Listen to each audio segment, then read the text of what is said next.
All right, we are in the Sermon on the Mount. We're looking at Matthew chapter 6. Now, just as a reminder, Jesus is essentially giving a sermon. He's just talking to a group of people. It's common people. It's farmers, laborers, families.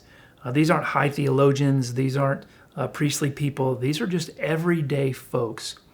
And it's so important to remember because in many ways, Jesus is speaking to us.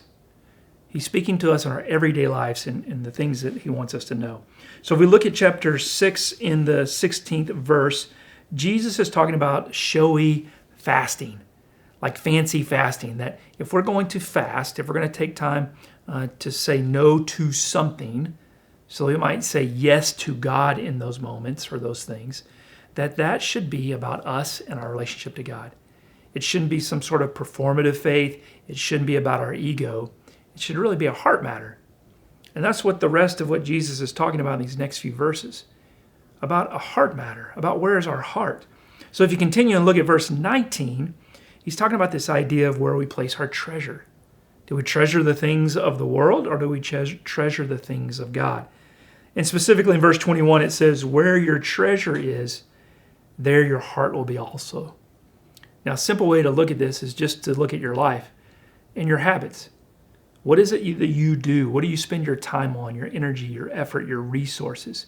And if you look at those things, maybe you categorize them, maybe you list them, that will tell you what your heart treasures. Now, the interesting thing is that if you're watching this video, you're likely doing the Bible reading plan, so your heart clearly treasures the things of God. And I don't say that to boost your ego.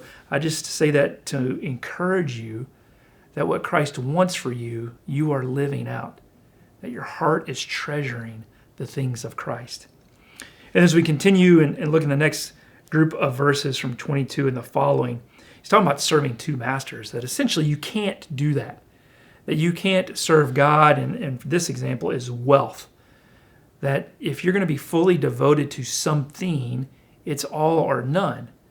Now that doesn't mean other things in life aren't important, but what is it that has first priority? You see, if we are first devoted to God, then the other things fall into place. And he continues that narrative with this next piece about worrying. And this is a verse that people often go to. We shouldn't worry. You know, that God takes care of all the lilies and the birds and all of these things. And God knows our needs. So why should we ever worry about them? What Jesus is really trying to say is that this, again, is a heart matter. Whenever we don't trust God with the fullness of our heart, that often leads to worry. And so we worry about what has happened or maybe what is going to happen or maybe even what is happening. And we allow that worry to take us away from the present moment of being with Jesus, wherever we find ourselves. And so instead of being here, we're worried about this and that and over there. And so this last verse, or near the last of our reading today, verse 33 says, instead, desire first and foremost God's kingdom and God's righteousness, and all these things will be given to you as well. That could probably be the key verse of all of our reading from today. Seek first the kingdom of God. In this version, desire first and foremost God's kingdom and God's righteousness, and all the other things will be given to you as well. Essentially, where is our heart? Our heart should be falling more in love with the God who loves us, seeking first the kingdom of God and God's righteousness. And then all the other things will work out.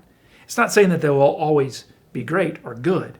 What it's saying is that Christ will be with us in all of those things.